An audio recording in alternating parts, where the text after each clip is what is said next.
watched this YouTube video where Donald Trump was at like a summit or something or like a conference for wildfire. And there was like a panel of a panel of scientists sitting at a table, right? And then there was like Donnie over there in his chair, and the conference was like trying to explain to Donald, Daddy Don, what climate change is, what the wildfire crisis is, and all of that, right? And then at the very end of the conference, he goes, well, I actually think the climate's gonna get colder. And this, like, the lead scientist that's sitting there at the table was like, well, that's not what science agrees upon. And then Donald goes, oh, well, I don't agree with science. And the whole thing is just so laughable, but also like, what the F, man? Imagine that. Being the guy who will sit there and be like, oh, all of these scientists are wrong. Literally. There are tens of thousands of scientists around the world who are doing their thing, right? And they all agree upon the same thing. The climate is warming and that will have consequences. And now there's some disagreement, like as to what that means, right? But there's like a general consensus that is happening. There's evidence for it, okay? And it's not like these people just make things up. These people go through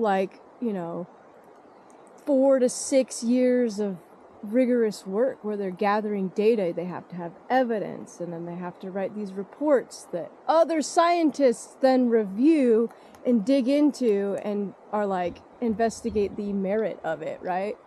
So it's not like people are just writing these things down all willy-nilly and being like, here you go. No. And imagine being the guy who could sit there and then in the face of all of those people be like, you're wrong. It's ridiculous. And sometimes I listen to Donnie and I'm like, oh, he's just dumb. Thank God. But then there's other times, like in this instance, where I listen to him, right? And I realize it's more insidious than him just being dumb. It's that he's got rich people in his pockets. When I watched that video, it was like I saw greasy, oily $100 bills falling out of his mouth as he talked. He was lying through his teeth. He knows that the climate's warming, but he's got freaking billionaire oil industry paying him money to say it's not. And then you have some faction of the public that just believes everything that comes out of that dumb guy's mouth. Like, I don't know. So one thing that really gets me riled up is like the disrespect to the earth. Like, have we forgotten that literally everything that builds our body comes from the earth? And when it comes to climate change, we are literally biting the hand that feeds us. Like, there is a level of truth to the climate's changing. Not even a level, it is 100% true. Like, the consequences of that will be variable. There will be some areas that will become lush and decadent, and there will be some areas that don't, right?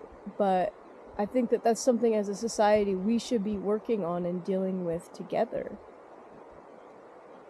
Not just disagreeing that it is false and not real at all. Like, that lacks accountability. It lacks integrity. Especially since America is like one of the leading producers of carbon emissions. So, I don't know. So, here I am. Trying to do some stuff for climate change, but I'm really hung up on the money aspect of it. In the sense that, like, okay, what I'm doing now is collecting cones for progeny trials. Like, you would take the seeds from these cones and run drought trials on them.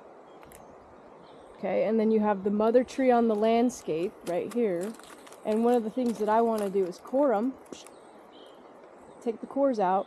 And you can look at the rings, okay, and compare that to drought data and see periods where there was the heaviest drought, okay, and look at all these trees in this population and say, okay, during this heavy drought period, these 4 or 5, whatever individuals performed the best during a drought period. So you can use the mother tree on the landscape to get at who's doing well during drought. And then you have the seeds to run drought trials on, okay? That's what I'm doing here. And I'm gonna do that. The thing that I'm really getting hung up on is like what would be ideal is that I could get scion out of the mother tree on the landscape and then put it directly into an orchard. So that immediately we're cooking, we're getting seed going. Because we're gonna need that whether or not we genetically improve it or not. We're out of seeds. So now the holdup that I'm having is getting this place to put the freaking scion, right? And I don't need a lot of space. I literally need like freaking 2 acres would do it. Problem is I need a very specific kind of land, right? Where the land's planted with the species that I want. Species that I think will do well in drought. The trees need to be a certain age, right? I need to buy the roots. And the problem is that the land that I'm looking at, that specific type, it only comes in chunks of like 10 plus acres, right? And people do not want to split acreage down like that. I think it costs a lot of money as well. I haven't quite dug into that, but every piece that I need is out of my budget.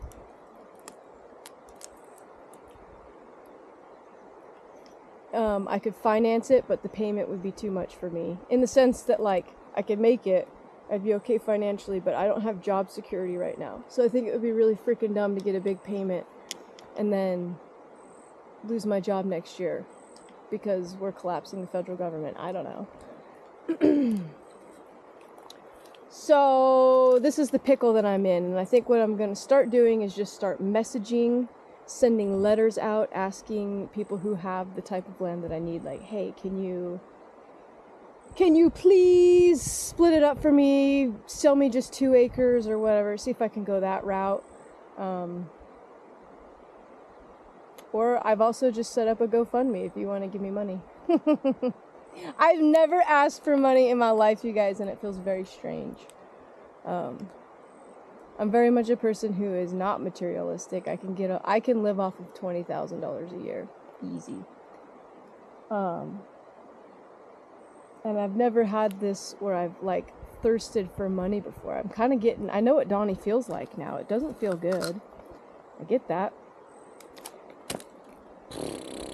Am I willing to sell my soul for money like Donnie? I don't know. Probably not. But I will ask people on the internet for it.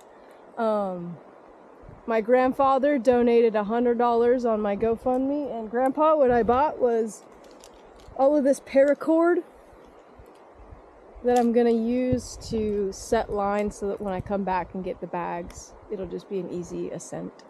So anyways, that's my ramble. I think that people need to be mindful of the way that we treat the planet and the fact that our leadership completely denies the existence of climate change and doesn't even, won't even acknowledge that it exists, let alone do something about it. I think that that's an incredible failure as a society, as a people. So think about it. Thank y'all for being here. I've had an epiphany as I dangle here. Tree thoughts. I realized that, I don't necessarily even need the land, really. I could just take the scion out of these trees and graft it into units that we've planted for timber harvest. Nobody would know where it's at. Nobody would know the difference. The unit will still be stocked. I could just if I do get fired, I could just let whoever comes after me know that that's there, and here in a couple years there'll be a good seed source there. I don't know. That's an option I've just thought about, and if there are people out here cutting green wood and doing all sorts of naughty things, I think I should be allowed to do that, right? That's ethical. It's ethical, unethical, I don't know. I would say, though, it would be better to have positive control of that material. To use it for science experiments and all of that. I think it, or just to sell the seed, I think it would be better for me to own the land that I put it on. But that's an option. Worst case scenario, if I can't figure out the land situation, that's what I'm doing.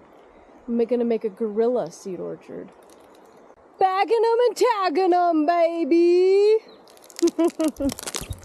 I love saying that.